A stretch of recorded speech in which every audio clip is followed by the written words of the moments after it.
Call the meeting to order, and it's what, 7:03? Due to the ongoing COVID-19 pandemic, in accordance with Chapter 20 of the Act of 2021, suspending certain provisions of the open meeting law, public bodies otherwise governed by the OML are temporarily relieved from the requirement that meetings be held in public places, open and physically accessible to the public, so long as measures are taken to ensure public access to the body's deliberations through adequate and alternative means. This meeting will be live on Zoom. The public may participate remotely by joining Zoom meeting ID number 818-050-97403 or by calling 929-205-6099. For additional information about remote participation, please contact Alicia Hershey at ahershey@ayer.ma.us or call 978-772-8220, extension 142 prior to the meeting. All right, thank you, everybody. I'm glad to see all, as I said before, all the smiling faces with daylight savings time. We're making our way through this. Now, with that, I know, we're getting there. The first item on the agenda is to approve the agenda. Does anybody have any changes or corrections, edits, wishes with regards to the agenda? No? Okay, so can I hear a motion to accept the agenda as written? So moved. Okay, Ken, make sure you give a name. All right, Ken made the motion. Someone seconded? Ron second. Right, excellent. All right, all in favor? I'm gonna go through the roll call and I'll go through my screen the way it is Jeff, Aye.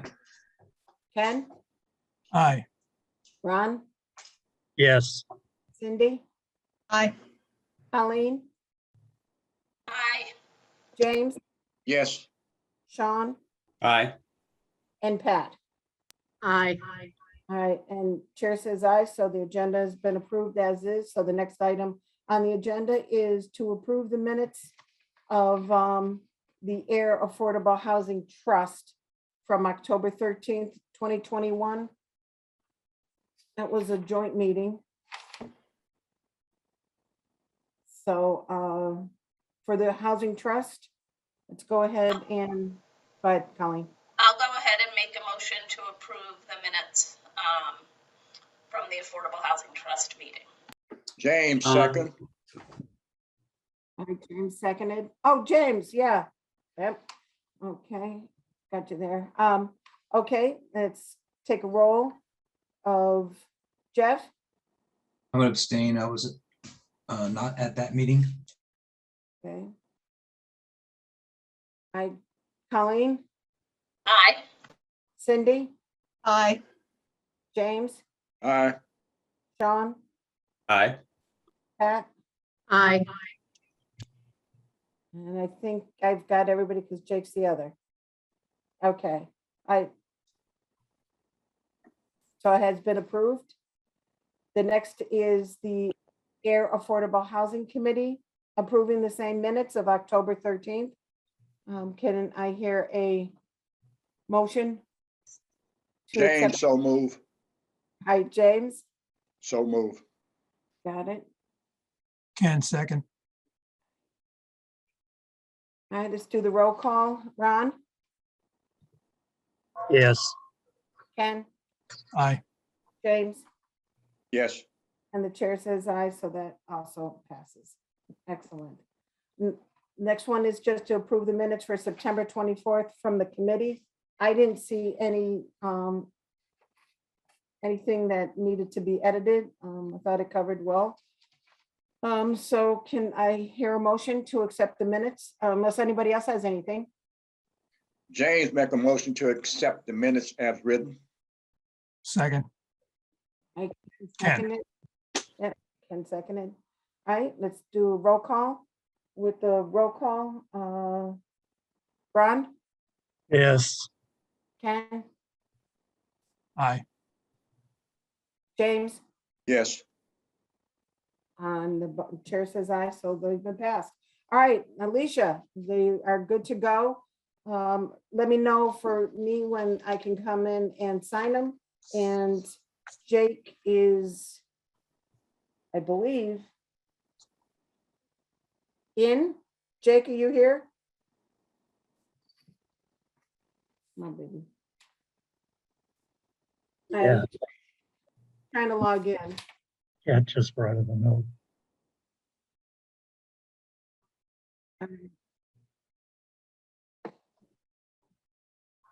Jake, let us know when you're in. Okay. All right, moving on, we've got public comments and questions. I noticed that we do have some individuals here.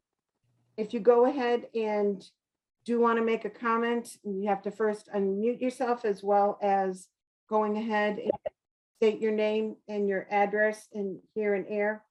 And we've got the floor open for public comment and questions.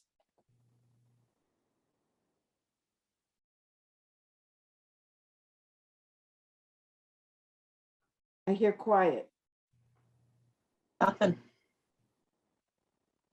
All right, we do have Jake here. There's one user who has a hand up, who has a wave. All right. The calling user, you're gonna have to unmute and give us your name, please, and where you live in air. Hi, can you hear me? Yes, Oh, yes. So I don't actually live in Air. I live in Acton. My name is Tara, and I'm helping with the Devon's Crest folks. And I hope that you guys figure out a solution for them. Hopefully a nonprofit, they're stepping up, it looks like, and there could be a solution being presented soon. And I just hope that you have an open mind and want very much to help them. Also, the Mimi's Place, it seems like Devon's Crest would be a perfect solution to a lot of housing problems in the region. That's it. Thank you. all right. Tara, can I get your full name, please? Frederick, thank you. Could be a solution. All right, and when you went ahead and said that there's a nonprofit, what's the nonprofit? Oh, I don't think they're ready to disclose yet. There's a couple of them that are talking to the group, and it depends on state agency money, and it looks like a lot of things are coming together. So I urge you to speak to Jamie Eldridge if you want more details. Thank you. All right. Cindy Lavin, are you aware at all, or? No comment. Okay, all right, no problem then. Okay, I realize, bear with me. Well, never mind, I'm trying to remember, I thought I put all my paperwork over here, but I don't have it. All right, are there any other comments and questions with regards to from the public?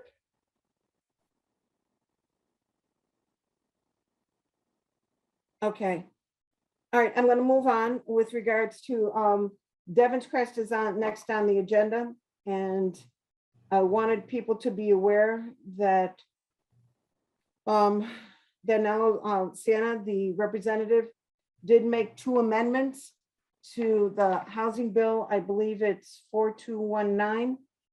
Not really, it's a housing bill, it's the COVID bill. And it looks as if there's approximately 700 amendments that have been made to that bill. The 2 amendments from Representative Senna is including monies to go ahead and assist Devon's Crest residents with the monies for rental assistance and moving, and also to the possibility of Devon's Crest being able to purchase the properties themselves so that they were able to stay inside the house and such. I'll be honest with you, I don't know the status. I don't know if anybody from, yeah, no, I see. Thanks, Alicia. You got, are you raising your hand too, Alicia, or are you telling me? Okay. Do you have a status at all? Yes, unfortunately, they got voted down. Oh. When did you hear that, Alicia, if you don't mind? this afternoon.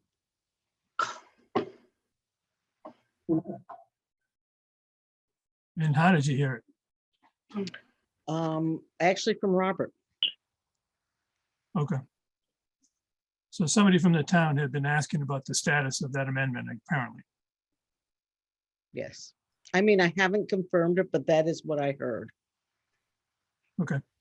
I was on the site on last Friday trying to figure out what the status was.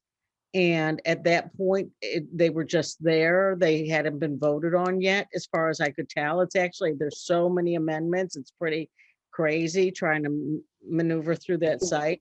But according to Robert, they unfortunately got voted down. That Wow. doesn't mean that something else won't be put forward, because I do know that Representative Sienna and Jamie Eldridge and oh yes, sorry, from Groton. Harrington. Yeah, Representative Harrington are all working. Jamie also went and has been talking to the Ways Means Committee and things like that. So I don't think that that's the end of it at all. But those two, if I'm correct, and as I said, I didn't confirm it. It was this afternoon at about 4 o'clock that I heard it. Jamie was not very sanguine about the possibility, which is unfortunate, but so I'm glad that there's other avenues being explored at this point. It's very disappointing. Yeah. Because I thought that we had a possible chance. All right, well, we'll have to follow up then with Jamie and Representative Sienna, and to find out what the next step will be, to go ahead and assist. All right.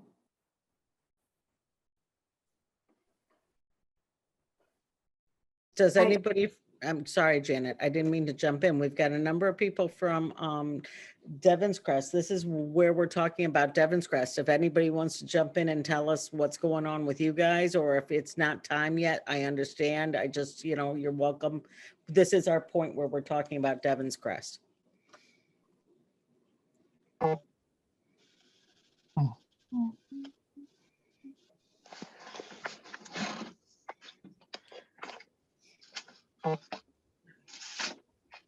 Go ahead, Denise. This has her hand up. Yeah? Okay, sorry, I just have to grab something. I thought it was right here. So we as an association and members have been looking into the types of housing that we can, that may be able to do in the future. So it could be anywhere from, leasing for a year, or, just different versions.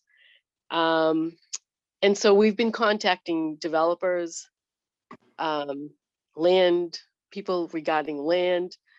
We're talking to CDCs. So we're not just like sitting on our laurels or, waiting for something to happen with other people. So we've been doing a lot of research and contacting people as well. We're in the research stage at the moment, so we're not ready to bring up any names or, whatever, but I just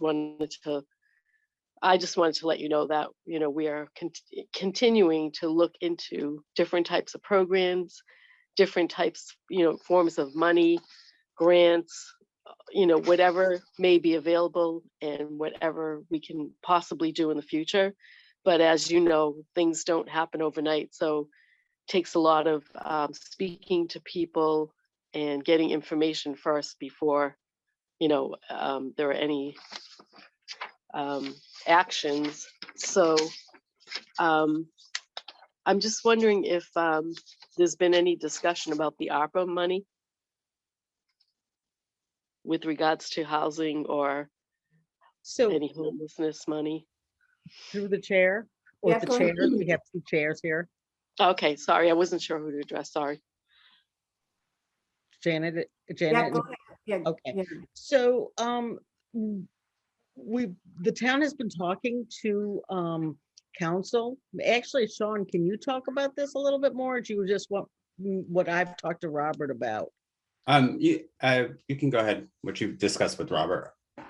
Okay, so the town has been talking to council. It's quite a complex, a dense, a dense grant. I mean, a dense regulations, like 200 pages of legalese on that money. And it looks like we might end up trying to get a consultant. This hasn't been decided, but we're talking about possibly getting a consultant to tell us how we can use the money and what it can be used for, and things, that sort of thing. So, because we want to make sure that we use it correctly according to the regulations.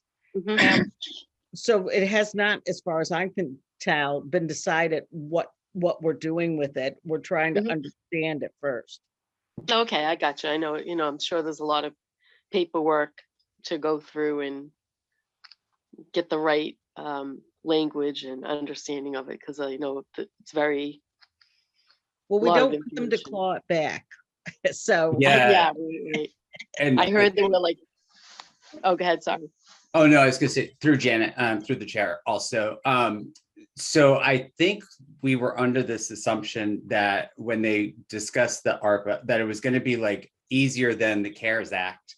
But the reality is that it's not. You can spend it on more things, but it is much more complex. And if, through the chair, Yeah, go ahead. we're looking at the CARES Act now, and because it went out so fast, they're like, well, you needed to do this and you needed to do that. And so now we're like backtracking and making sure all our ducks are in a row and things like that. So we are being cautious because the federal government and the state are going fast. That doesn't mean that they don't change their mind later on.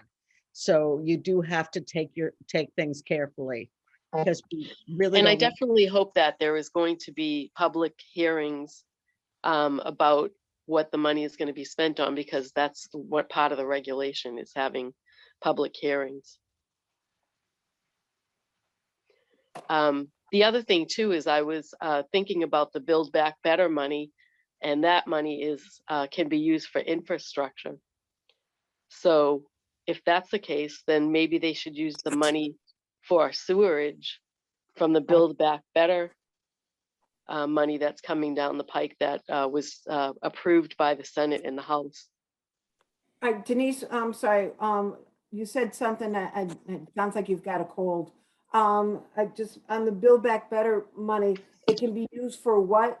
Was it storage? You said? Well, it's an infrastructure. No, It's for infrastructure. So I'm not exactly sure if there is some kind of thing that can be used for sewerage, but I'm just saying that maybe since that finally got approved, that maybe the money from the Build Back Better bill that got approved can be used for things, and then have ARPA money. And like you said, I know that I'm just kind of throwing that out there as a thought. And I'm, obviously, like, we're all in the phase of not exactly knowing what's in both, bills and how to appropriately use the money. okay. I just want to make sure you sounded like you used the word storage. No. Okay. Sewerage. Sewerage. Sorry. Sewer infrastructure. I know. Sorry, I'm nasal. I'm kind of nasal here, right? Like you had a cold, so that's why I'm Yeah, sorry. I do have a cold. All right, but thank you. Our note Awesome. takers, Cindy will be able to, at least got the right one. All right, the next. Thanks, Cindy. Okay. All right, Denise, the next person who has their hand up was Elizabeth Warwick. Elizabeth, can you introduce yourself, please? Hi guys, I'm Elizabeth. I live over on Hatch Street in Ayer. Just have a quick question for everybody. What's with all the Devon's Crest being displaced and possibly Mimi's Place and hearing through the grapevines, the Ayer Motor Inn next to Shop and Save, what's the town of Ayer going to do to help the homeless population? Is going to go from very little to quite a few of us. Like, what's the town of Ayer going to do to help us? We're not living on stoops or in tents or in the woods. Well, to go ahead and just, again, that's one of the agenda items when we first started, is to go and look at what were some of the possibilities for, homeless individuals. Again, we are working towards getting more affordable housing, affordable rental units over on Fitchburg Road at, it's called Air Commons. I don't know if you were familiar with that at all, Elizabeth, but that's something that's going to take a few years to go ahead and develop. Now, to go ahead and have anything else right away, as we all are well aware, there's just not enough places to go ahead and rent within the town. So if we do come up with ideas and such, we've got to find a place that might be able to, be used for housing. So it is something that we are looking at. And again, moving forward, we are getting towards the 40Bs that will be over on Fitchburg Road, over by Anderson Funeral Home. So that would be the next phase. Which is fantastic to hear. Sorry to interrupt, Janet. But in the short term, there's, some of us here in Devon's Crest that are still here. I'm not sure how many residents are in Mimi's Place or Kazerman or whatever it's being spoken to of now. And now with the Ayer Motor Inn being thrown in the mix, which I'm not sure that's official or not, but there's a lot of us right now that it's going to affect the town of Ayer greatly, negatively, positively, however you guys look at it. It's not going to turn out well. Like, what is a short term to try to assist these current residents who have been living here for a long period of time, who don't stir up trouble? Because I know there's a lot of talk of drug usage and alcohol and all this other stuff where the residents who are good for the community are being forced out. We hear you. All right, go ahead, Alicia. So there's something else that the committee's working on tonight that, and it's not finding the housing necessarily, but it's something that they can do immediately. And they've been working very hard, the committee and the trust, to put this together. They're putting together a rental assistance program. We hope to roll it out at the beginning of next year and right now we have the funds to just help 5 families for a year with $500 rental assistance per month. This is to help the families that need stopgap because they haven't gotten Section 8 or the housing that they're going to move to. It will be for units in Ayer, and I know it's hard to find a unit in Ayer, but this is the other thing that they're working on.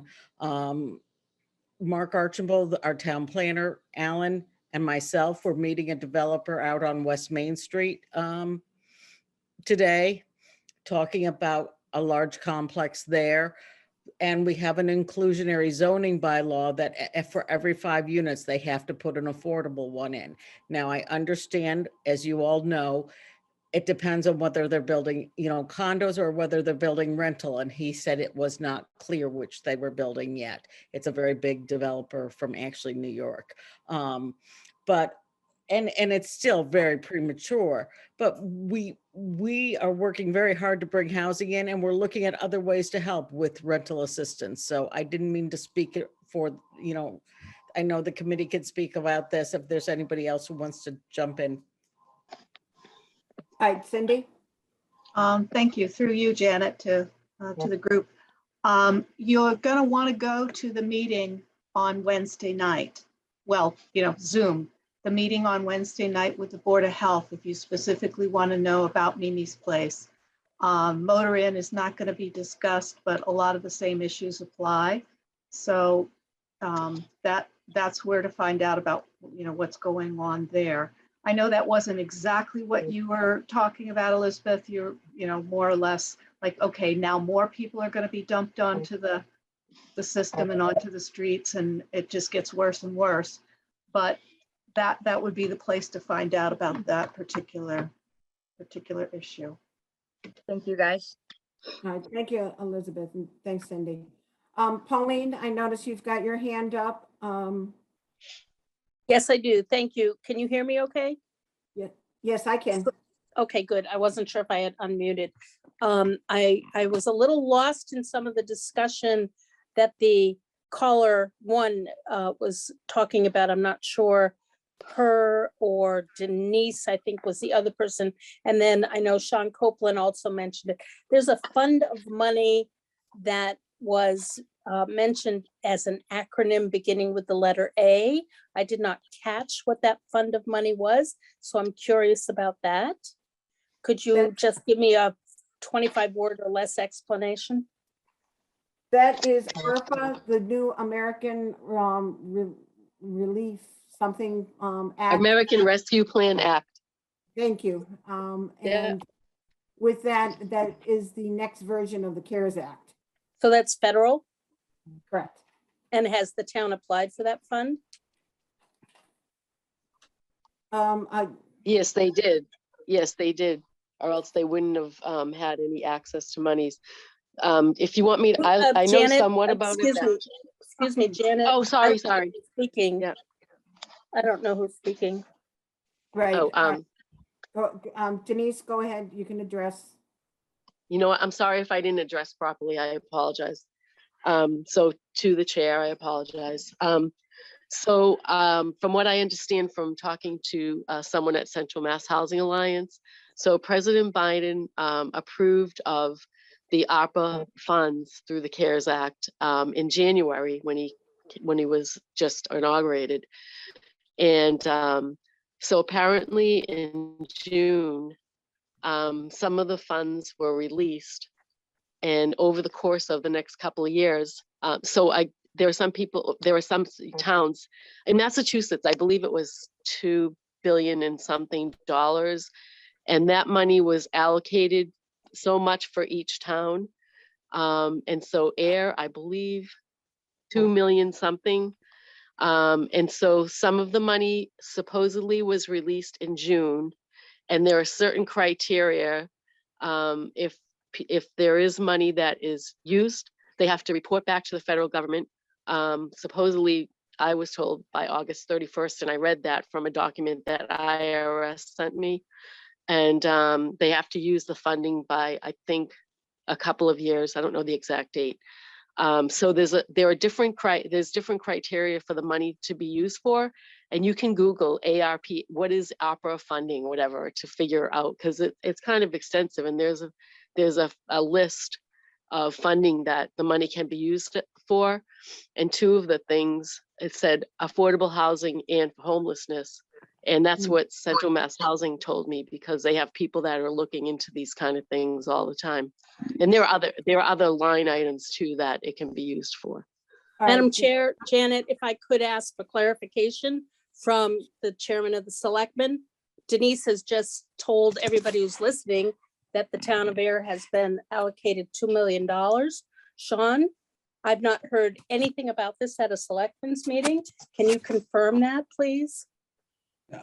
Janet, through the chair. Pauline, I actually had just raised my hand to say, I'm sure over the past several months, you've heard at several meetings, Robert say that there would be about $2.4 to $2.8 million coming into the town of Ayer at some point as part of this next relief package. And so this is the funds that Denise is explaining. So for several months, we've been saying that the town is expecting, we didn't know exactly how much we would be getting. And so there hasn't been any discussion, really because we didn't know exactly what we were getting. So now that there's a little bit more, I imagine you'll start to hear more discussions on the funding now that it's more secure in the amount. Thank you. And is what Denise is saying accurate, that we have to do something with that money by August 31st, presumably? No, that was 2022? No, that was the August 31st. Allegedly, I was told, and I saw it in the document from the IRS that sent me some information. They said that the town has to report back by August 31st, and I'm not sure if there is a report. But I don't know the exact. Denise, excuse me. Through the chair, please. Yes, sorry. exactly, through the chair. Sean, could you confirm that, please? Yes. About a report? So through the chair, no, Sorry. my understanding off the top of my head is that it is, you have 2 years. So you have through 2024 to spend the funding. That's the best of my recollection. I cannot remember the exact date in 2024 though. Thank you, Sean. Appreciate that. And just to follow up on something, if I might, Janet, that Alicia mentioned, Representative Sena's amendment for $12 million to the Devon's Crest Tenants Association, what did fail in committee, and it's probably dead in the water. I've spoken with Jamie more than once, and I know that he has another amendment for an earmark. Where that stands right now, I don't know. He had to have filed it by Friday of last week. Today is Monday, so I've not heard from him. But that is a specific earmark, and I believe the sum is $1 million, just to update you with the most recent information that I received. So I just pass that on because I got it directly from Jamie. And, you know, we all wish the best, but at the same time, these things have strings and all types of regulations and rules, as Alicia pointed out, to even move forward. So it's not going to be something that happens tomorrow, and we all just need to understand that. All right, Alicia, did you raise your hand? Through Jake and Janet, through the chairs. I have a question for the tenants. We received a letter from you, and you understand that you have, many people have received eviction notices. Do the eviction notices have, and if you don't want to tell us, that's fine, but just we want to know timelines and things like that. Do they have a court date yet? To the chair, this is Denise. We do not have a court date as of yet, and we are represented by Northeast Legal Aid. Good. And just, do you mind if I clarify something? When I mentioned August 31st, it had nothing to do with the opera end date. The August 31st has to do with the reporting date that every single community is supposed to report back to the federal government on August 31st of this year. And that date was also told to me by Central Mass Housing Alliance. And I received it in a document from the IRS because I questioned ARPA and they sent me back an email. Okay, we got it. All right, I just noticed Elizabeth had a hand up, but Elizabeth, you. Was going to comment on your paperwork from the courts from Brady Sullivan serving us. We were served both by via constable and by certified mail. There are no court dates listed on notifications nor docket numbers. Northeast Legal made a statement that it's the backlog, but doesn't mean they're not going to come within the next few weeks. I am one of the few people that were served. Okay. Paperwork. My family of 5. Okay. All right. Thank you for that information, Elizabeth. Janet, Yes. it's Ron. Does anybody have a handle on how many people we're actually talking about when we start adding the Air Motel, Motor Inn rather, and Casamana, which is Mimi's place, and the people in Devon's Crest? I mean, I'm counting, looks like about 150 people minimum. Cindy? Through you and Jake, I believe there's 36 at Mimi's place. That's So correct. Add Right. that to Devon's Crest. And not everybody at the Air Motor Inn would be dumped necessarily. It depends upon what happens with it. At this point, only the long-term people that are not supposed to be, staying longer, they're being told to move on. It's So an it depends- interesting, it's an interesting depends on what dilemma. happens. Yeah, it's an interesting dilemma in a way, because you have one group that it's a private enterprise kind of situation that's occurred. And then you have another group that's actually town driven. So the town itself is in control of some of this. The on ones two- from, the Mimi's place and Air Motor. Yeah. So Because I'm of wondering if we as a committee might want to suggest to the powers to be in the town hall that they might want to try and work with the 2 motor inns You think? so that they don't dump them all on the street at the same time. Yeah. Alicia, It's very complicated. So and I think it was Cindy or Janet suggested this, that you go to I think it was Cindy that suggested this, you go to the meeting, the Board of Health meeting tomorrow, because the air motor hen happened Wednesday. Thank you, Yeah, dear. sorry. Um, Oh, to the chair, sorry. And the air motor in happened because it changed hands and he went for a permit and he was not in compliance in a number of areas, including if it's a motor in, you're not allowed to have people stay longer than, and see, this is not, this regulation is not mine. I think it's 90 The days. regulation, the state regulation is 60. For some reason, Air has 90. Oh, okay. So, and they've been turning, looking aside on this for both places because they haven't changed hands, but it changed hands, the air motor, and changed hands, and he came for a permit. Well, the air motor in, I mean, not. Casamana, Right, Casamana, right. It changed hands and he came for a license to be a motor in, and so when the license came forward, the question for a license, then there was a compliance problem. And at that point, there was a lawsuit brought, and so that's bringing it farther along. But then once you trigger that, you've got to play fair across the board.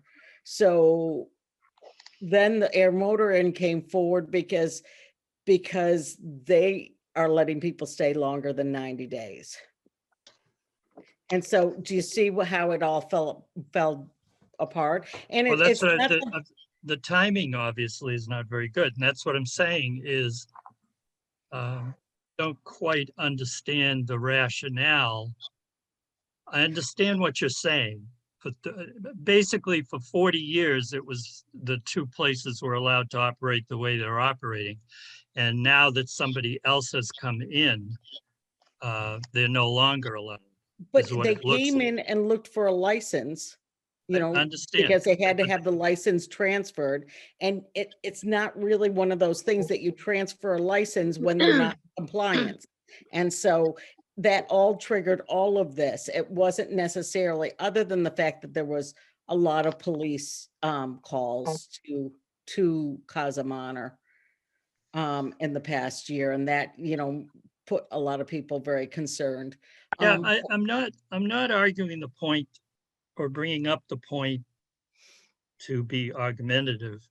I'm bringing it up that, from a rational standpoint, maybe I'm being too much of a real estate agent here, but from a rational standpoint, when you have one problem and on one hand that you really don't have a lot of control, someone wanted over in Devon's Crest, someone wanted to sell their land and they did. And now the new person coming in, the new company coming in, not sure what they're going to do, but they obviously don't want a lot of the residents who are there to stay. And on the other hand, the other group, the two motels or hotels, whatever classification we give them, it's a whole different situation, which the town, and I understand the license idea, but the town still has, I would assume, some sort of control over at what speed they let everyone out of those two places. I mean, it's like you're throwing gasoline on a fire. And I don't quite understand the rationale. I understand the rules, I get it. But I don't see why we have to enforce the rules at this time. So After 40 years of not enforcing. Yeah, Alicia, can I ask Ken? Yeah. Go ahead. So through the chair to Ron, I think Ron just made a perfect argument that if he on his own or others want to attend the hearing on Wednesday night where they discuss the license and their steps they need to take, that would be appropriate for you to mention your thoughts at that time. Not sure we can handle it tonight unless we come up with a committee-wide decision, but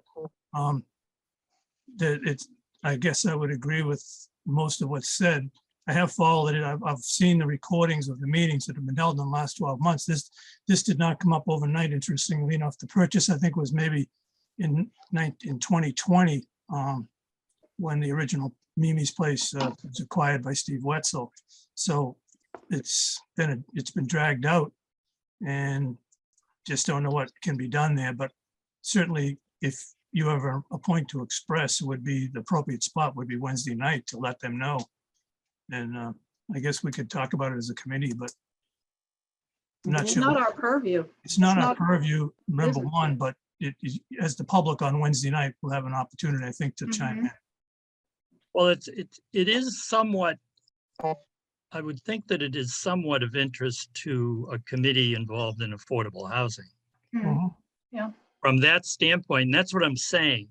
You know, we're talking about what to do with the Devon's Crest group.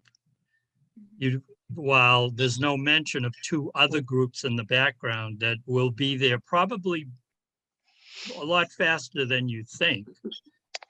If you know, if what I see from being on the street every day is going to occur.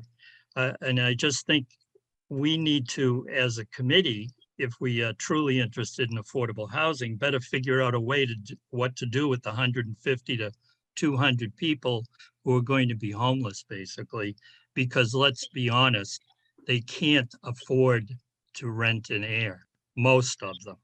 And I think our suggestion for affordable, from an affordable housing standpoint, is to try to get a handle on how many immediate problems we're going to be faced with. And we're not going to be able to solve them all. But, you know, a town gets hit by a tornado in the Middle West, and all of a sudden they're putting mobile homes next to the houses that got blown away. Exactly.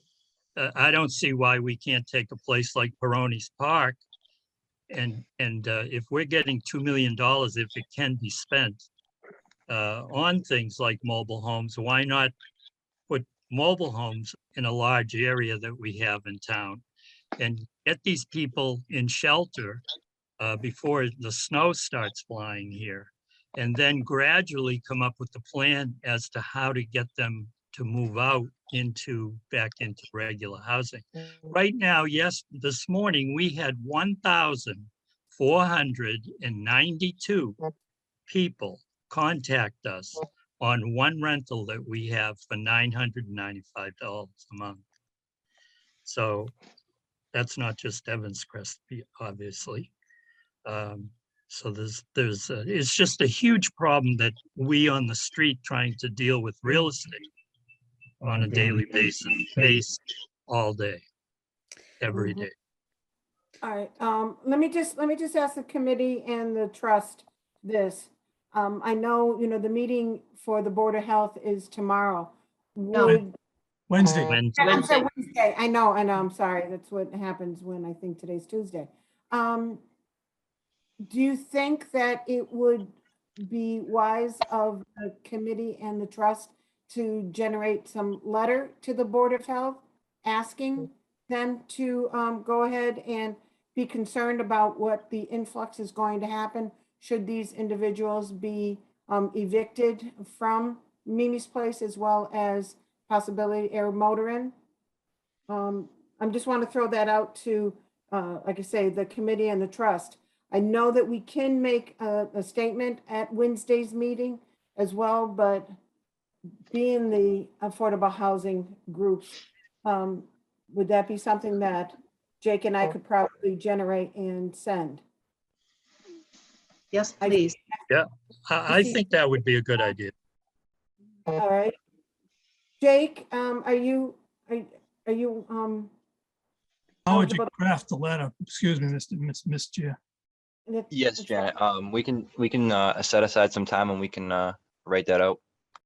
All right. I think what it is Ken, to answer your question, I think it would be, you know, wise just to not say we need to. Let's see, I'm trying to figure out ways to word it where it would ask them ask the Board of Health to delay any type of eviction. I don't know whether or not we could be that forceful, but it's like we're concerned with the amount of evictions that are happening within the town, that there is no other recourse or no other avenue for these individuals to take to stay within the town, you know, for having any type of housing, you know, just to be more cautionary instead of direct, don't do it. Does that make sense, Sean? So I think I kind of have the same question as Ken. So where I see might run into issues, like if one board in a trust or a committee in a trust of the town is coming across as asking another board or committee to not enforce a law or, you know, a rule, but if perhaps the letter is crafted that is more informational, that calls attention to the fact that, you know, we're in the winter months, this placement, the large number of people that are affected by this, it might be more appropriate, I guess. I like the idea of being more informational of, I know that they probably are aware, but it would be good to do that. James, do you have anything or?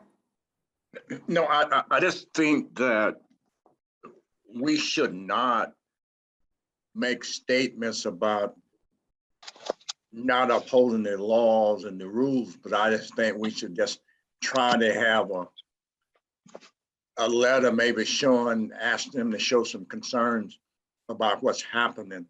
I think that's the issue. I think most people understand where we are to a certain point. They may not know in detail, but we do not want to start attempting to suggest that laws and rules or anything shouldn't be enforced, because usually that would come back to get you. But also there's a lot of people with their hands up also, Chair. I know, I saw that. Yeah. Mhm. Yeah. Madam Chair, if I may, it's Jeff Tillotson. Oh, yes, Jeff. My screen ahead, Jeff. changes my screen changed again. I couldn't find you or myself. I think if I can jump on the bandwagon, if I may, an informational letter, I think is a good thing to do. I think showing concern, we're at an inflection point here in Ayer right now. The pressures on each one of these locations are different. As Ron said, there's a private party at one of them. The second one is a licensing issue, and I'm not sure where the licensing stands, if it's an issue with the Commonwealth of Massachusetts or a local licensing piece. The third has come up recently, but I'm not sure there's any true information happening about it. But I think it would be very helpful to craft a communication to them, just putting it out there that, you know, here we are looking at a substantial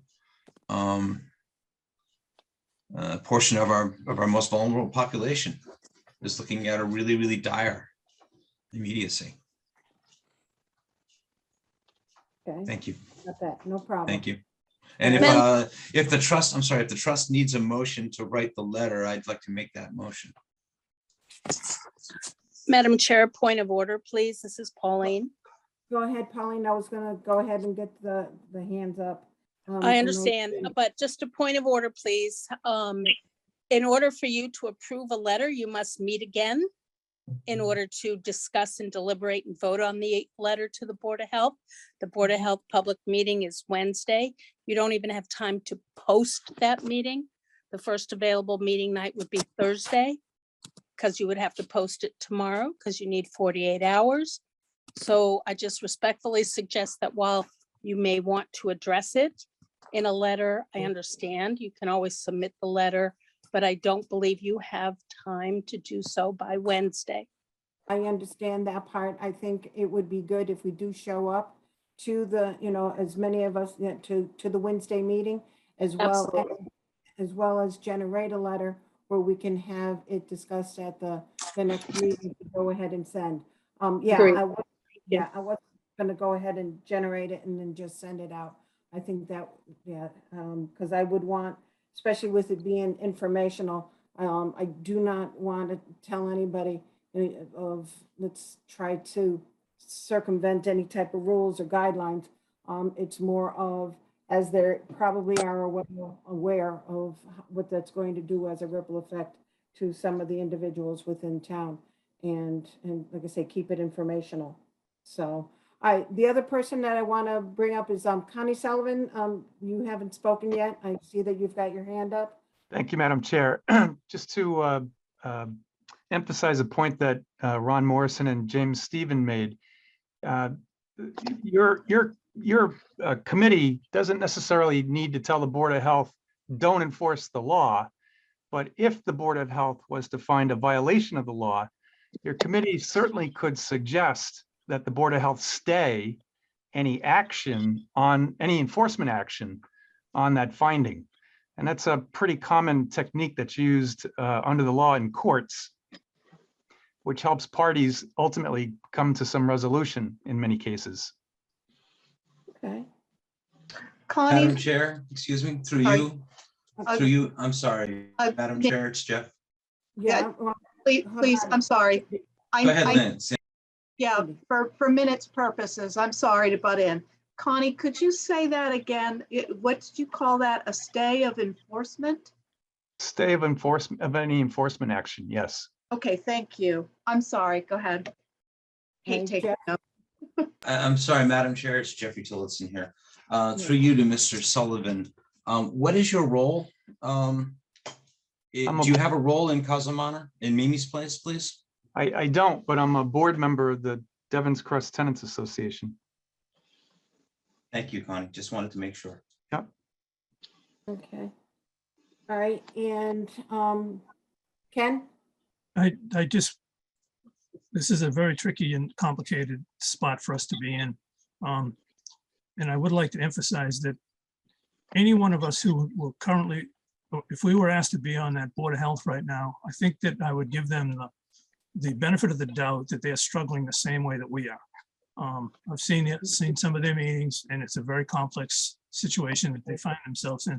So I'd empathize with their position, and anything that we were to communicate, I would start out by stating that pretty much, that we empathize with their position, we understand the complications of the situation, and then mildly, talk about how we understand the town is in a desperate need to provide housing for as many people as we can. But I certainly would not want to be sitting on that Board of Health at this point. And I think they're probably very well versed, and more versed than certainly I would ever be on the subject. So that's all. Thank you very much. Okay, no problem. All right, we're going to keep moving forward. Connie? Excuse me, Chair, I've had my hand up for quite a while and I haven't been addressed. I didn't know whether or not, I was just going to ask Connie to see whether or not he wanted just to. Okay, sure, no worries. Yeah, go ahead. Go ahead, Connie. Just, what Mr. Diskin just said is right on point. I mean, you'd be asking the Board of Health to consider staying any enforcement action if it finds that, in fact, there's been a violation of the law by the Causamana Motel. Okay, that's what I had a funny feeling, but I just wanted to make sure. Denise? And Janet? Go ahead, Ron. Yeah, I just want to reemphasize, that's my point. In other words, we can see the crash coming. I would like to see us voice our concern about, okay, what's the plan? I just see chaos coming in the future with a couple of hundred people in a situation where I'm assuming that the town has never seen a situation where upwards to 200 people are going to be evicted. No, I agree. Right. No, I think that's, again, our most vulnerable. So, all right, Denise, like I said, we're going to keep moving forward. So I just wanted to bring up the point that the Devon's Crest Tenant Association the tenant, Devon's Crest tenant. Oh, to the chair, did I say that? I don't know. Go ahead. Sorry, I apologize. So the Devon's Crest Tenant Association has requested from the town manager for an eviction moratorium, as well as the senator and the state rep and others. And that is something that other towns have done when this kind of situation is happening, but we're not getting that kind of support. The other thing is, I don't know how true it is or if it's just, a gossip, but we have been, it has been mentioned that Brady Sullivan is trying to buy that property or both properties, and I'm not sure if that's the I don't truth. know that either. So let's move on, Denise, because we really, again, on that part, I don't know. Again, it's if that's the case, then there would be a private sale. So, Well, it still is important to be in the public. understood. And like I say, with it being a rumor, I'd rather not, continue. All right, calling user, is this Tara again? Yes, it is. Can you hear me? Yes, Tara. Hello, go ahead. can you hear me? Yes, Tara, go ahead. No, I can't hear you now. You got. Okay, now I'm mute. Okay, so it's my understanding that state has vouchers for people who are homeless, families who stay in hotels long term. And I don't know if they just shift people around or what they do, but it seems not to be against state law. And if it's a local zoning code, it's my understanding that if the owner of a property puts forth a zoning article for a town meeting vote, that the requested change goes into effect until the actual town meeting vote. So I would look into that. My other comment was about, I see committees in different towns because I work around the region. And often, if there's a current agenda item, they do, in fact, draft a letter and send it that day.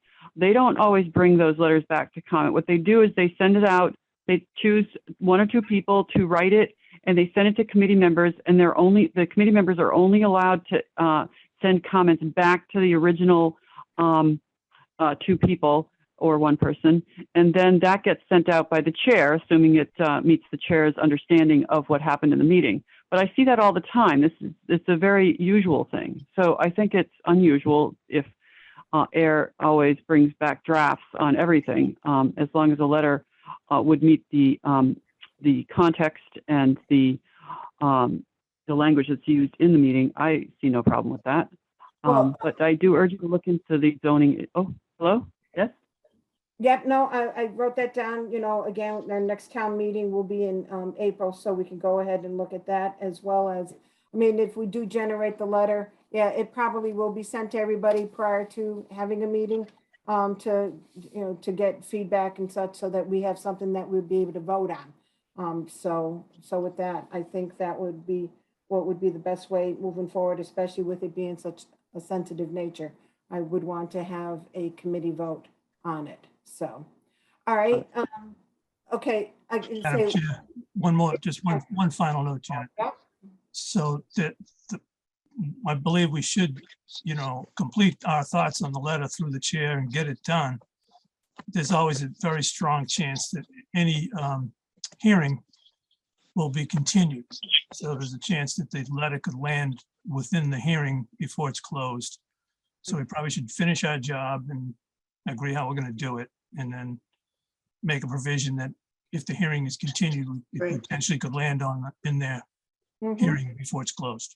Yeah, I think that sounds good. And I think, again, from what I'm hearing from everybody, to generate a letter that's more of information, as well as, to be sure that, the Board of Health, again, I know that they must be aware of what will end up happening, but to see if there is any way we can hold off, or as Connie says the words, stay of eviction, to see if they might be able to hold off, especially because of wintertime hitting and such, and to find other type of options, for individuals to go ahead and stay within the area, or, to find, some sort of suitable housing for them to be able to be moved, to move into. Does that sound like pretty much about the basic gist of the letter? It does. And if I may, to move it forward, I'd like to make a motion that the Housing Trust support an informational letter being sent to the Board of Health regarding the issues we're discussing right now. That's Jeff Tillotson making that motion. Cindy, second. All right, Jake, do you want me to continue? Yeah, you can continue, please. All right, moving forward, Colleen? It's great. We had a motion to go ahead and generate a letter. So let me go through the roll call. So Colleen's been aye. James?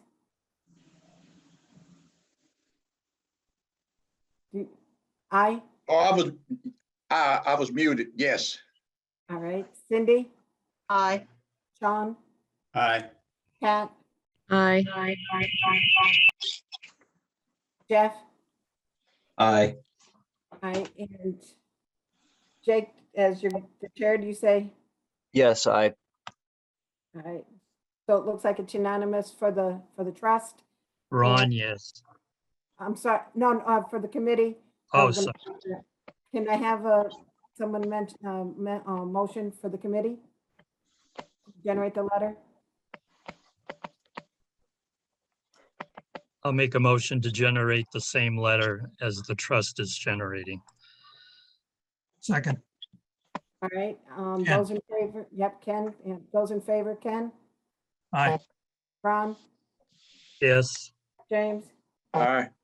Aye, and the chair says aye, so the whole joint group will go ahead and be able to generate that letter, and like I say, I'll work with Alicia and with Jake to go ahead, generate it, and then send that out to everybody for feedback, and then at our next meeting, we'll go ahead and be able to vote on it and such. Make sure you look forward and give us some feedback.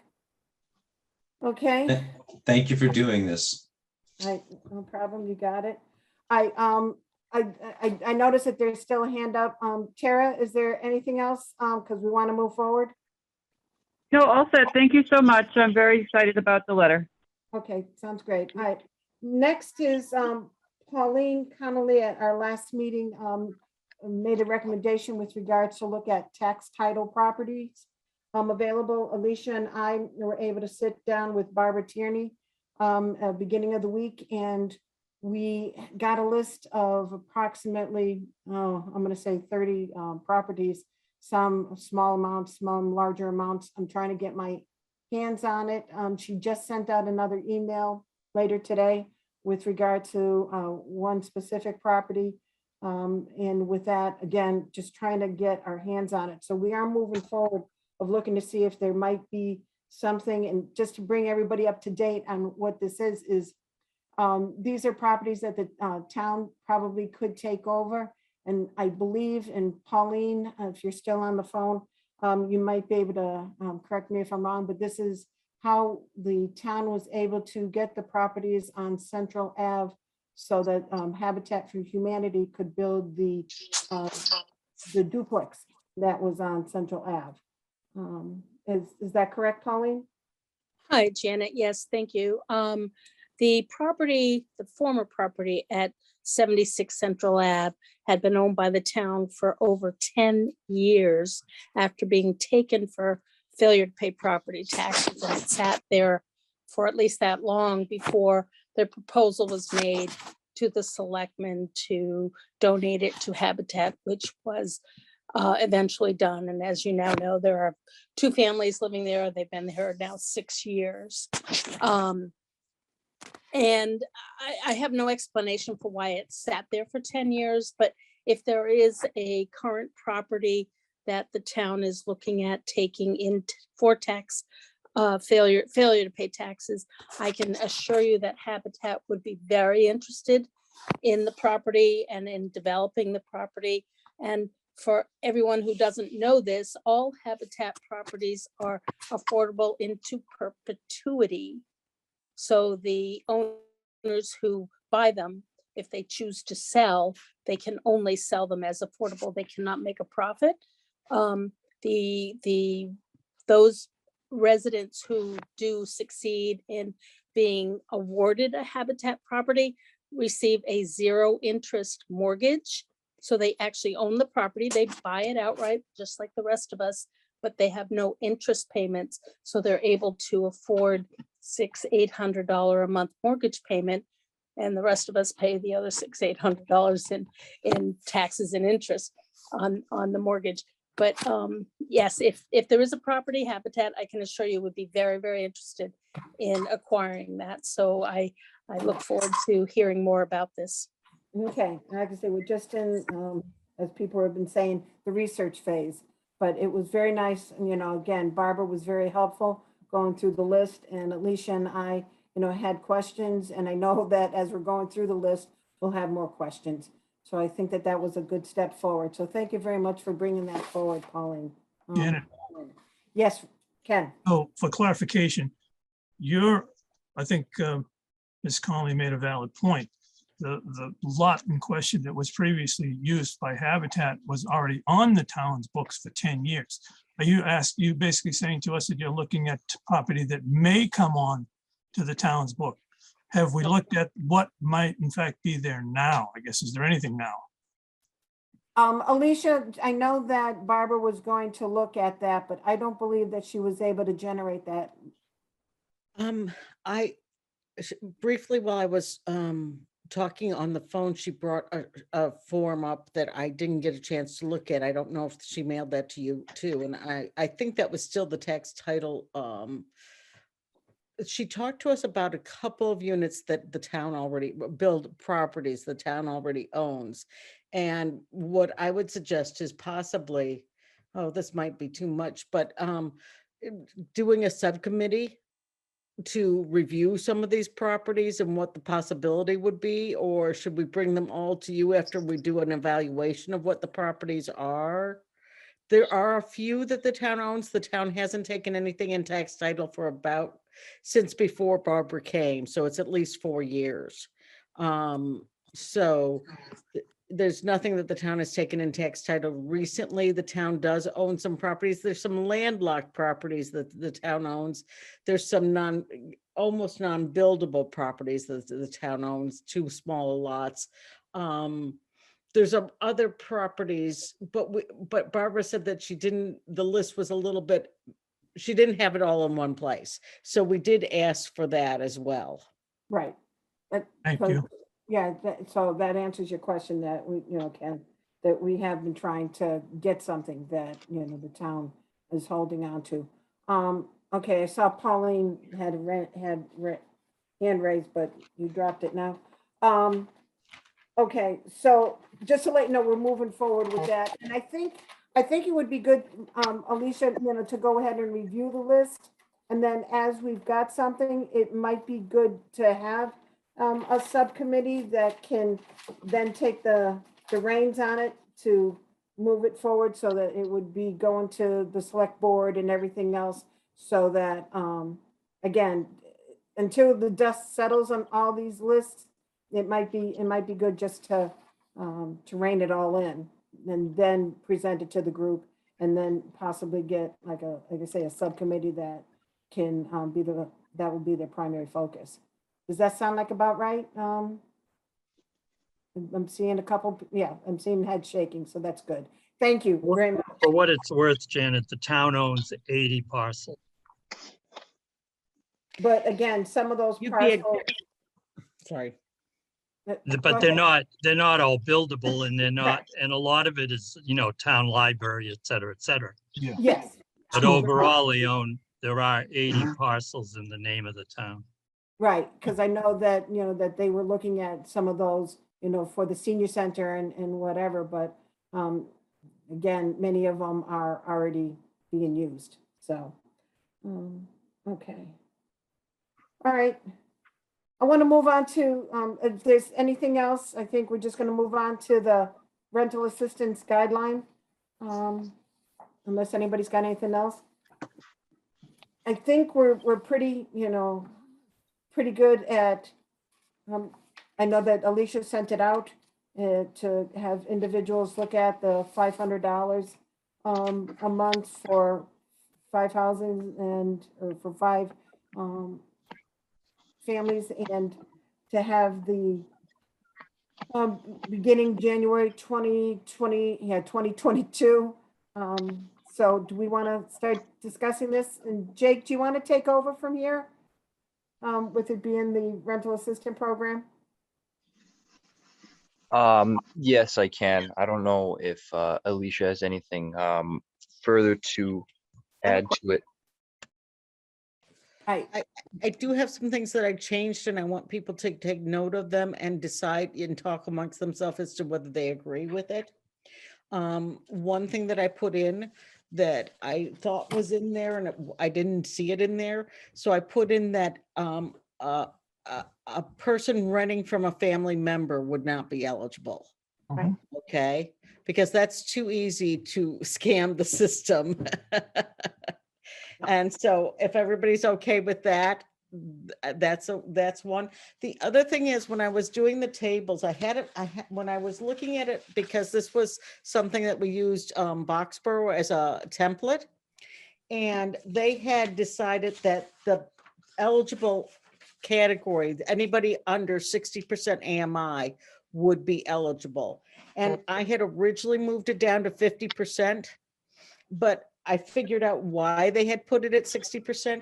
And it's just the formulas that they come up with to figure out the LMI and the AMIs don't always, they're very complex formulas and they don't really give you the federal government doesn't give you how they come up with them. So the numbers don't add up when you start doing if you have this low of income, you get 20 points and things like that. So by putting in 60%, if you'll notice on page, where did I put this? I know we need page, that's the appendix A? No, I put it on, let me see, sorry. Okay, I put it on page, oh, it is appendix A, thank you. Thank you. That I added a 60% category and I started because it is created by 60% of the 100% income limit. Now, the 100% income limit is not 100% of, say, the 50% income limit, because it is a formula that had come up with each one of those numbers. So I wanted a consistent number. So I took the 60% of the 100% of all housing categories, 1, 2, 3, and 4 bedrooms. Now, 60% does put it at a pretty high rate, but my feeling is we're only giving out 5 to 5 families. So nobody who's at 60% is really going to be qualifying probably. My guess is we'll end up with families that are qualifying, in the much lower rates. But I wanted everybody to be okay with that before we went forward. That's And good. and for everybody else to, just in case, they don't have the application there. It says for individuals, households would be less than 60%. So Yes. it's going to be everybody from, I'm gonna say 30% up to 59%. So, all right, so I just want to make sure people were aware of that. Well, we have households that aren't even I've got to tell you, we have households in town when I use the housing rehab program that aren't even at 30%. So Understood. Yeah, I just wanted people to know that it's everybody under 60%. So it can go all the way to there. Cindy? I have a question about a different matter. Are we done with that one, or? Well, I only have, because I do have a question about the application itself. Yeah, Go ahead. Alicia, where you've got the list of all of the points, and you've got young children listed, a household will be awarded preference points if at least one household member is a child under the age of 18. Will there be more for additional children, or is that just a 1 or 6 or whatever? You still just get the same number of points. Concept here is that there's a possibility that they're in school and we're trying to keep families that need to keep their kids in school for stability. So once you have, and there is one, I think there's one that talks about the school district in the Ayer Shirley school district, school district. So I did add on, so I didn't get the application done. I'm sorry. I just have been out straight. It's half done. It's on my desk and I will forward it to everybody as soon as it's done. I did add another question in the application because it's going to relate to the landlord about whether they have children under 7. Because that starts them, if they have children under 7, we have to be very careful about whether we approve a unit that has lead paint. So that one, I did add that to it. But right now, they're just saying, are you a family with kids in school, basically? Got it. Got it. Thank you. I just wanted clarification on that. Thank you very much. But what happens is what you will find is that they will have to rate how many people are in the household, and that will change their numbers because their numbers they will get higher points by having more people in the household. Yeah. Okay. Okay. All right. With that, the point right before young children is residence, school, and work. This is the one that I have a question on. It's like a household will be awarded 6 preference points if currently resides in Ayer. That's the only ones that we're going to be giving these, like I said, the rental assistance to, is that they have to reside in Ayer. So I don't know if we really needed to state that. It's like they're getting 6 points if they reside in Ayer.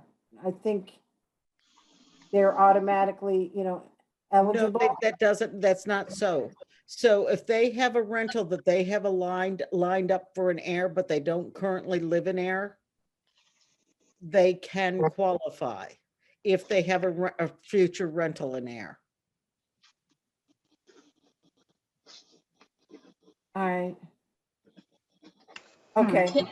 Can I ask a related question? It's from an earlier part, because we talk about, that applicants, I think it was on page 2, they have to identify an intended Ayer address. Would we require them to already have a signed lease, as kind of proof of that intended address that this has been finalized? And I was wondering whether we needed to state that in the... To finalize the paperwork, there has to be a signed lease. So to finalize any of the paperwork, there has to be a legal lease in there. And so if they can show that they've put a deposit down and will have a signed lease in time, because we won't finalize without a signed lease. But if they haven't intended, they put deposits down on it and they qualify, then but the reason we put in the fact that you get 6 points if you already reside in Ayer was we're giving preference to people who already reside in Ayer. Got it. I understand that now. Okay. Colleen, you all set? I do have 2 other questions, minor. Well, one's a sort of editing point.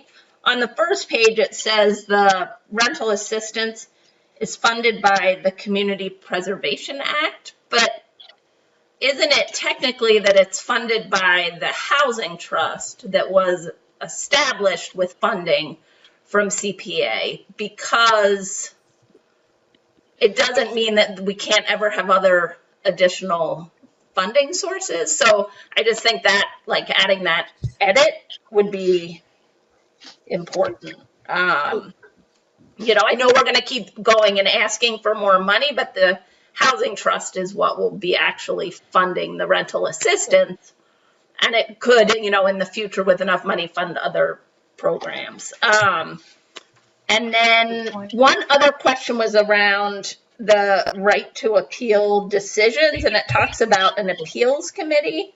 Do we know who that would be? Is that the housing trust as well, or if we're the ones that made the decision, shouldn't there be a different group that appeals? And maybe we don't need to decide that now, but I was curious as to that point. I often put in an appeals committee. I hadn't. I just assumed it would be the trust, but I guess if they're the ones that made the decision, then we probably need to pick an appeals committee.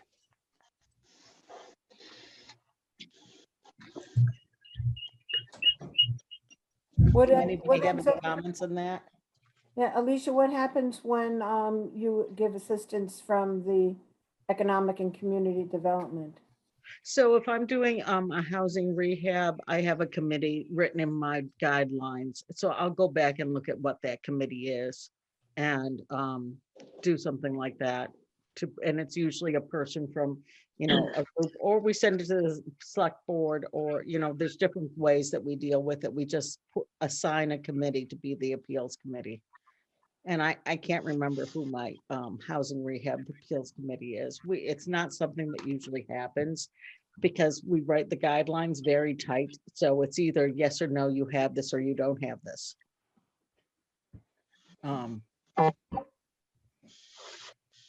Right. Jake, I noticed that Denise has her hand up. Did you? Hi, so to the chair. Oh. Yep. Did I interrupt something? Regarding the definition of homelessness, if somebody is living with a family member, I don't think that they can be, or they should be disqualified, because there are many times that someone moves in with the family member when they have nowhere else to go. So it doesn't mean they're necessarily scamming the system. Like that just happened to my brother because he was living in an apartment and he had to move out and moved in with his daughter. So many times, like when you don't have other people to move in with, a lot of times family members will let you move in, but not for a long period of time.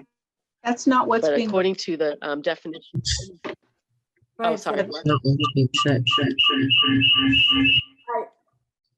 That's not what's being referred to in this. It's that you can't rent from a family member. You can't bring a lease to the town and ask for rental assistance renting from your father. You can be staying with your father when you apply to this program, but you have to have a signed lease with somebody that isn't a family member. Am I misunderstanding that, Alicia? No, you're correct, Cindy. That's exactly what it is. It has It's- nothing to do with this. It's just you. Yeah, that's not what is being said. Ken? I wanted to go back to the point Colleen was making, if we could, and the way that's worded. And she's correct. It says the ARAP is funded by the Community Preservation Act. Should we, do we agree we need to amend that to clarify it a little bit more? It could say something like this first, award is funded by the Community Preservation Act. I wrote down the word currently. The the ARAP is currently funded by the CPA. And then, again, I understand what Colleen was saying, that really it's the Housing Trust that controls the funds. But the Housing Trust gets the money right now just from the CPC or CPA. Right, but she's correct. Because maybe this particular round goes this way, but in the future, the trust can get money from many sources. Correct. No, I do agree that it's something needs updated there, that's all. You can figure it out, sure. I was going to rewrite it to say that the housing, the Air Affordable Housing Trust program of the ARP, the Rental Assistance Program, is designed or is a program through the Housing Trust, funded currently through CPC. I'll make it so that it's open enough that we can have other monies in there, but I'll make it that it is a trust program that currently has funding through CPC. Okay. Colleen? Something like that. Alicia, I'm sorry, it's Jeff, if I may. Well, wait a minute, Currently funding from, I'm sorry, CPC funding and other sources. Good. okay. All right, Colleen? Thank you. No, I was just going to suggest saying something like, it's funded by the Affordable Housing Trust, established with CPC funds, and then I think leaving in the next statement that says, this funding gets appropriated at town meetings and, that we'll be making additional funding requests, and then maybe even add something about, and looking for potentially other outside funding sources. Excuse me, Ms. Janet, Yes, Madam Chair. So the trust was not established by the CPA funds. It was established as a separate entity. It got its first source of funding from CPA funds, but right. it Yeah, wasn't- yeah. Anybody who has a great way of writing this, please drop me an email because I'm all open to it. So, so please send an email along and I'll be happy to make some adjustments to that.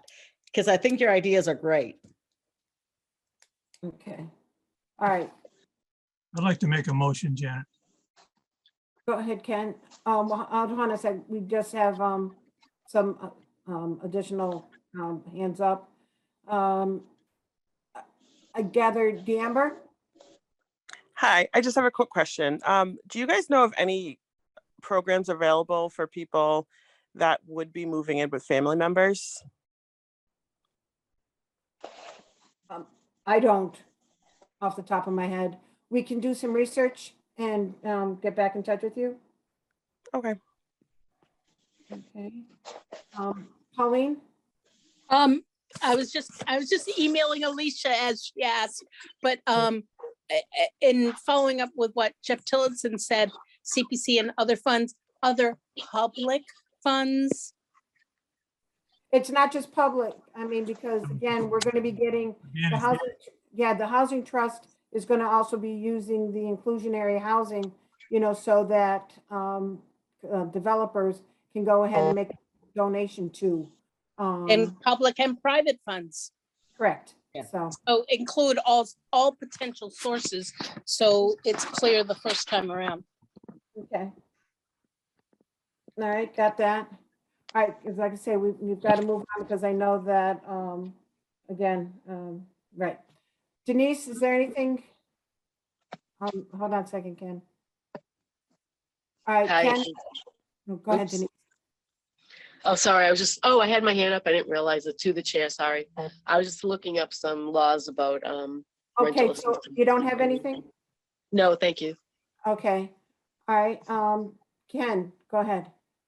Shouldn't we be ready to approve these guidelines with this tiny amendment and get it done so Alicia can move forward through the winter and get the program going? Yes, because we do want to get it going for January. I think that makes a good thing. And I see people shaking their heads too as well.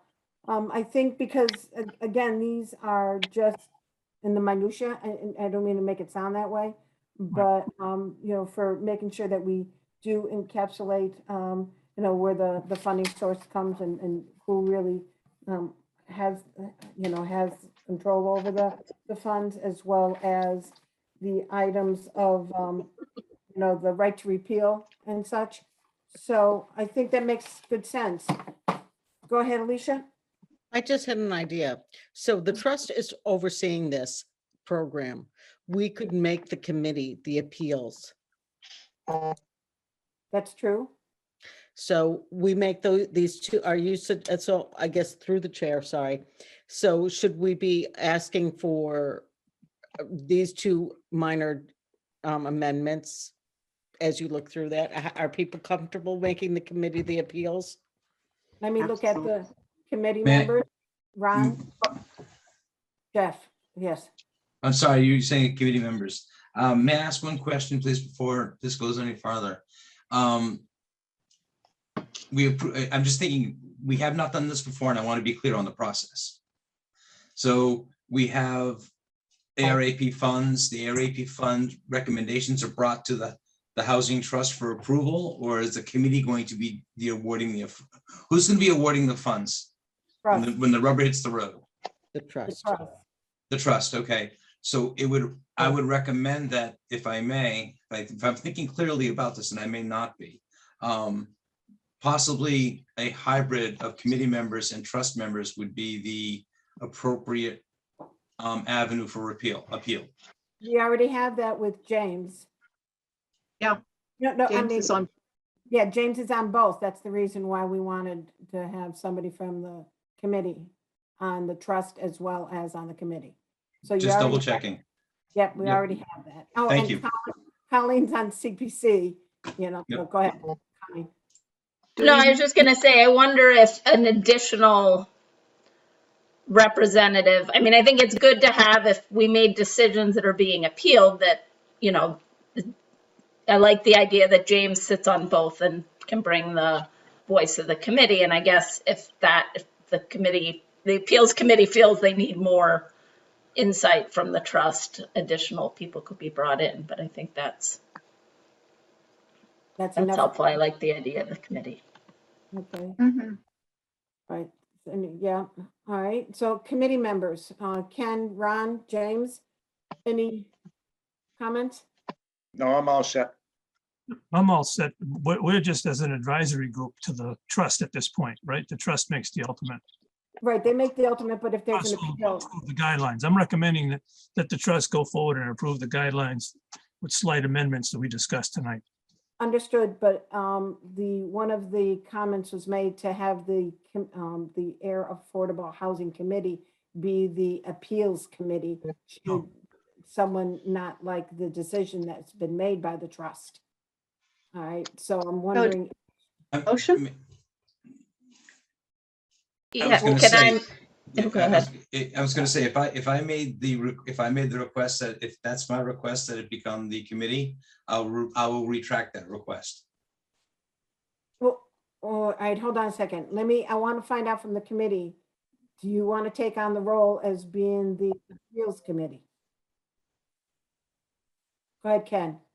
No, I leave it to the trust and the appointees to the trust. But again, this is for the appeals. You got it. That's what I'm saying. Yeah. I'd say leave it to the people that are on the trust to handle the appeals. Oh. That's what I say. Mm. Okay. I know Alicia was going to find out who she has for her appeals for the, You're trying to say we need an outside group. He's on the trust because the trust decision could be questioned. Is that what you're looking for? correct. All right. Okay. Got it. All right. That's what I'm looking for. All right. In So that you- case, I guess we'll give it to the committee. Sure. I take it. All right. Okay, Ron? Okay, I see the handshake. Okay. James? Yes, Okay, you like that idea too of being on the, like I say, this is on the appeals. yes, I think it should work. Okay, I think so. And like I say, this is the, first times we're doing it, so, okay. All right, so again, the committee saying that works out well, so I don't know whether or not we need to have a vote on, having it written in here that the Affordable Housing Committee will be I'm sorry, I'm trying to find it again, will be the right of appeals committee. Janet, you could just make that be one of the minor modifications that, Yeah. so are That's there other issues or ready for a motion? I'm sorry, Janet, I actually rewrote the sentence about funding. If I can make that recommendation now in the meeting and get it done. If it's okay to people. All right, go ahead. The ARAP, initially funded with Community Preservation Act, open paren, CPA, close paren funds, expects continued future funding through public and private sources. And I'll send this to you, Alicia, I appreciate that. Thank you. but I think it covers it. And send it to Cindy too as well, so that she has it in the minutes. Yeah, I will. I'm just Okay. going to send you guys the first page. I'm not going to send you the 10-page document. All right, Sean? Thank you. If there's just some minor like grammatical changes, could I just send them to Alicia or should I go over them now? No, please, just Send them. Okay. less embarrassing. Okay, perfect. There was just one of them that I felt like, now I lost it. I will send it to you. Was there a question on it? No, it was just a word change. It didn't really change anything. It just was more clarifying. Oh, good. Okay, all right. Jake, I'll shut up. I'll let you take it from here.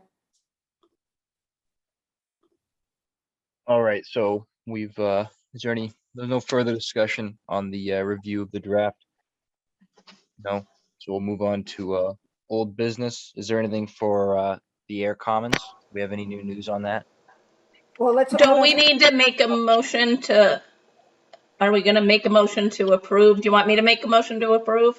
Yes, thank you. That would be I'd great. like to, Colleen Creaser, I'd like to make a motion to approve the rental assistant program guidelines as written with 2 amendments. One, to use the sentence Jeff just read about the funding source, and to add in the Affordable Housing Committee as the appeals committee should an appeal arise. Second. Who is that? Aye. Jeff Tillotson, aye. Jeff seconded, okay, thank you. Jake has to call for a vote. Yeah, All right, and then can we call for a vote, please? I think you need to do a roll call. Roll call, okay. James, Jake. Can I hear an aye from you, who on the list here? Cindy Lavin, Aye. Colleen, Aye. yeah, Pat, Aye. James, Aye.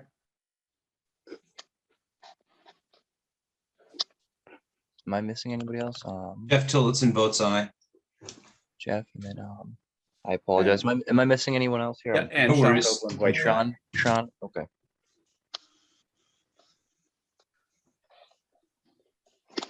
all right. All right. And the chair? Aye. Excellent.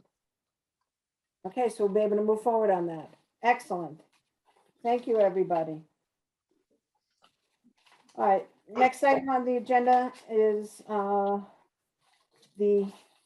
trying to find it now, the Air Commons. Alicia, did you generate that letter with? Go Yes, ahead. it went in on the 26th, I think it was. And we have not heard anything yet, but it has not been that long. So the letter, it was mostly the letter for them, 90% of the letter saying that the town very much approves it, that we would very much like to see this happen. And it was a very supportive letter. Actually, Sean signed it, so you can ask. Nice. Well, that's good to hear. It was a great letter. Yes. I think it covered everything and all of the different committees' comments. So I think it was very well done. Okay, so as soon as you hear something, let us know. We certainly will. So this letter went to NOAA? This went to the state, and it's in the process of the 40B. The next step was, and they had actually reached out. Carly and I had a little bit of a not total agreement. She thinks it's going to take longer, but they had reached out. I think they had done most of their processing of this just because of the note that we got from them. I would say that Carly thinks I'm being too optimistic that they had really done their first stage. The second stage will be a letter of approval, and it'll go to the zoning board of appeals. And then we start the zoning board of appeal process, which I think is about a 90-day process. So the letter went in support of not only the development, but also of the developer, correct? Correct. To the state. Okay, thank you. Okay, so we'll keep our fingers crossed that that gets turned around before the end of the year. It would be nice. All right, the next item on old business is just training sessions. Alicia, did you have anything specific? I mean, I think we're going to hold off until the beginning of next year to get somebody from Mass Housing Partnership. I think that's what we decided, though. Ken Diskin had pointed out a fair housing training session that I sent to everybody. Am I sending to the right emails? Because I sent that last week. It's a very interesting fair housing program that Alan and I have gone through a couple times, and I know Ken Diskin, have you done it yet? Not this one. I've done the couple of 40Bs, but not the fair housing laws, which I think this Yeah. is. Did everybody get that email? It was last week I sent it out with the. Yes. Will this be online? It's on- Virtual? You have to, but think you had to sign up by today, maybe. Oh, okay. They'll I let you. they'll think let I you- got that. Okay, I'll check, Colleen, okay? And it's $20. If anybody signs up, they can send me their sign up and I'll reimburse them, so. Colleen, tomorrow I'll double check. Now, sometimes sometimes they're really tight on the sign up and other times they're not. It depends on how many people they got, so. And I'll look again through my email because maybe it's. I'll resend it tomorrow. I think there was might have been something else in the address block or whatever. The topic was not specific to that item. You sent it with something else is what I'm getting at. Yeah, I think there was two, Ken. I think there was two. So you might not have recognized it. I'm gonna see if I can find it and make sure that we've got it. All right. Yeah, you know what? I just saw it. It's in the rental, when you sent the rental assistance guidelines, it was at the bottom of that email and I just missed it. Yeah. Okay, I think I'm the same way. All right, that's good to know. Thank you, Colleen. All right. Okay, anything else for old business? Okay, anything that people want to bring up for new business? Go ahead, Leisha. It actually falls with the Devon's Crest. So I want to know what people say. We're suggesting that this is going to be open by December 1st.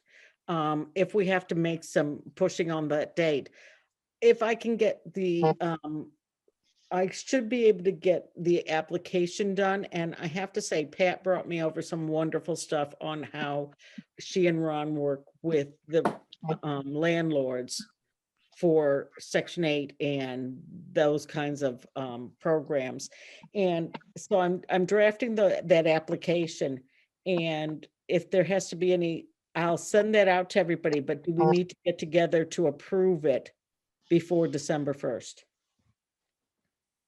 You're looking at the holiday, coming up the week of the 22nd. So to go ahead and ask individuals if we Can can we meet. do it can we approve it online? There is one other thing is that we should take this to the Board of Selectmen.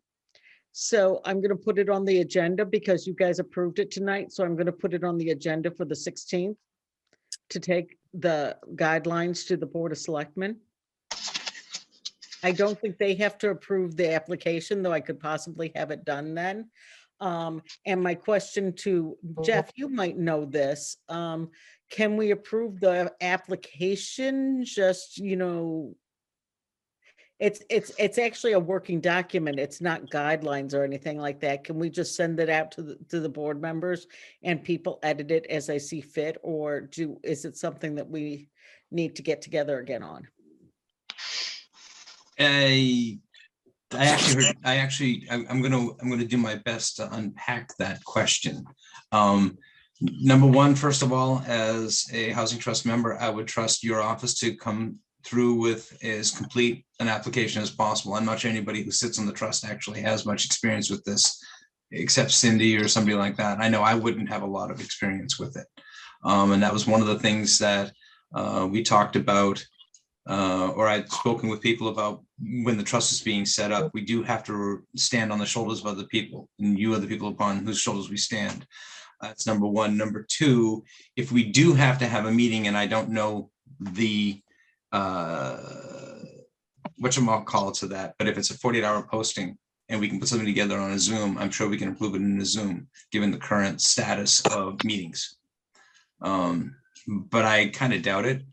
And the reason I kind of doubt it is I have a feeling it falls into the regulations category, where we adopt regulations and policies and processes, and we don't get, there are exigent circumstances sometimes where you can't do things appropriately. But I have a feeling that if you were to send, and then there's the procedure, the actual logistics of working on a document. If you send it out and you don't get comment back in a certain period of time, I think you should recognize that as being an accepted document by us. Okay. And we can't speak about it amongst ourselves. We can't talk about it online, but we can respond to you with things. And it may be as simple as a misspelling. I'll put that on Sean's shoulders. Grammatical errors and stuff like that. But I'm sure that we've got holidays coming up in 10 days. And then we've got, a day off this week. We've got days off in 10 days. And then we go into the holiday period. I have a feeling it's better to get something out there than it is to wait past the first of the year, especially given the pressure we're going to have in town with what's going on. So that would be my opinion. I hope it's helpful. Well, again, my biggest question is, within the next 3 weeks, when would we be able to do another Zoom meeting? Alicia, it's going to take you a while just to get everything together. Do you think you'd have something that you'd give to the committee and the trust before the 16th, before the board? Let me try. Along with all the holidays and everything like that, I have very elderly parents that I've been running out to see. I hope to have it done by Wednesday afternoon, and I'll send it to everyone. Everybody take a look at it, then send me comments. If I'm getting too many comments like this isn't going to work, then we'll talk about pulling together another meeting, okay, where I need everybody to be in agreement. If I'm not, then, and I'm trying to think about this. I'm talking off the top of my head. If I run into some stuff on the landlord and the application, I might run down to Pat and Ron and just talk to them a little bit about it, because they do this stuff a lot. And then after I get this out to you in the next, hopefully by Wednesday evening, then we can talk from there. Let's leave it a little bit open-ended. And if anybody says, look, I really think we need to meet and talk about this, then we will. But I'll plan on we need to get our stuff to Robert, I think Wednesday, for the Board of Selectmen meeting. May I ask a quick question? And maybe Sean Copeland has to answer this, but I'm looking at the calendar for December and I don't see a posted selectmen's meeting at this point. No, this is for the November. They're going to approve the guidelines because you just approved them. We're going to make the minor changes, and I'm going to put them on the agenda for the November 16th Board of Select Board meeting. Well, I understand. Yeah, at least I understand that. I was just looking at the fallback position if something came up. Oh. And I don't currently see I don't see a posted meeting for December. We don't have one because we don't have a steady time. And actually things like running into timing we got this meeting changed to 7 p.m. because we keep moving our meetings around. I'd love to get a steady meeting, and I need you guys to decide if we're doing joint meetings or if we're doing singular meetings and when we want to do them. Yeah. But I think Jeff was talking about Board of Selectmen. Yeah, well, I'm looking at December's meeting. I don't see Board of Selectmen or Planning Board on it, so I'm not going to panic that much. But I think Selectmen typically go first and third, and we go second and fourth. Yeah. Yeah, so we should be, through the chair, Sixth. we should be on the 7th and the 21st for December. Okay. Yeah. And through the chair, I'm sorry, Alicia, I would not stop the process for November, but even if there's a glitch, it can be picked up in December. Okay. Thank you. Sounds good. All right. I'm noticing that there are hands up. Denise? Hi, I didn't want to interrupt. It was a little bit what you were talking about, the Ayer Commons Trust account. I was just wondering, and that was a while ago that you were talking about, but I didn't want to interrupt. Do you know how much is in that account? When you're saying Ayer Commons Trust account, there's no Ayer Commons Trust account. Okay. You were talking about the Ayer Commons, maybe I. Right, Ayer Commons is okay. It's the property that is being built over, the 40B that is being built over on Pittsburgh Road. So we It's don't have any, it's, say it again. I'm sorry. I apologize. no, it's just property, it's the, like I say, the project plan for the 40Bs over on Pittsburgh Road. Through the chair, if I may, is the question actually what is the funding for ARAP, the assistance program at this point? That might be the question. Repeat that again. I'm sorry. Is the question how much funding is going into the rental assistance program?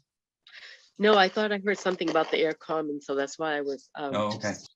I had I wasn't sure what it was, but I Okay, didn't yeah, want to interrupt while you were talking about it. right now, there's no funding going to Air Commons. They will be coming forward, and we'll wait for that to happen.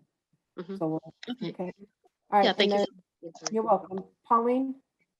Janet, just very briefly, with respect to the document that Alicia's editing, if you guys need to vote that policy procedure, otherwise, as Mr. Tillotson referenced, you need to do that at a meeting. And you know that. I just want to make sure everybody else on the call knows. Any document, procedure, application, anything that the board or the trust or the committee needs to approve needs to be done so at a meeting, not by email, because you cannot deliberate that way. And I think we are definitely, we've already voted on the guidelines, and that has been approved with the 2 amendments. And the other item is the application itself, which is pretty much the same type of application that Alicia has for her current one. So I don't know, again, the policy and procedure for the guidelines, we just voted on. But again, I don't know with regard to the application, it is part of, yeah. Go ahead, Ken. I think the intent, and Jeff kind of alluded to it, is if we get the application squared away, we can bring it to the next meeting, and if we have to have an emergency meeting posted at 48 hours or something in advance before maybe the December 7th select board meeting, we could at least get the application done before then. There's a method to do it, to get it. Correct. We Thank you. understand Thank the you. procedure. We understand the system and the procedure clearly. All right, sounds good. All right, and okay, so moving on, if I may, again, that was the only thing for new business with Alicia. Anything else people want to bring up? All right, I do appreciate everybody hanging out for all this time. We got a lot accomplished. I know that some of us have got things on our to-do list. With our next meeting, do we want to try to have one after Thanksgiving before the end of November? Or do you want to just plan on trying to, as Alicia's been asking, keep it as a joint meeting and try to do it on Monday nights? Are we going to be hitting into the Board of Health? Yes, Okay. we were doing Wednesdays, but I don't remember what hits on Wednesday. EPC. Library board is on Wednesday Okay. also, but don't worry about it. This takes priority for me. So,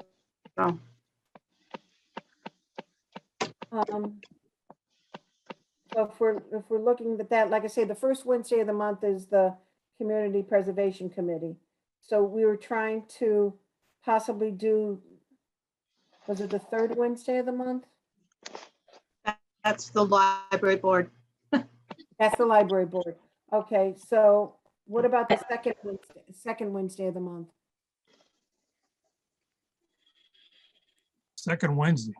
Oh, sure, what's that? Second. That works. Oh, all right, works for a majority of us.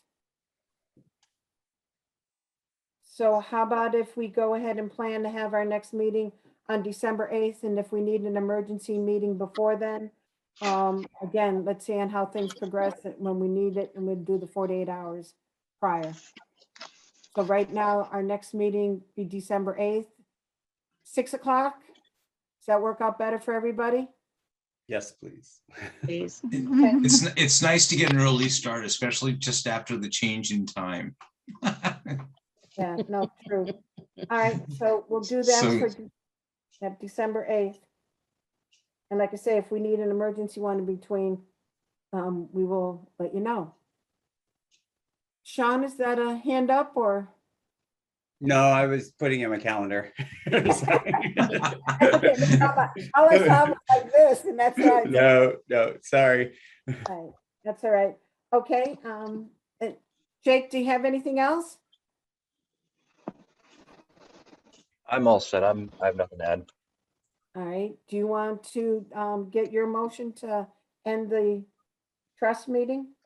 I make a motion that, James make a motion that the meeting be adjourned. Another trust member? I Oh, second. Okay, Cindy, I second. Cindy seconded, yep. all right.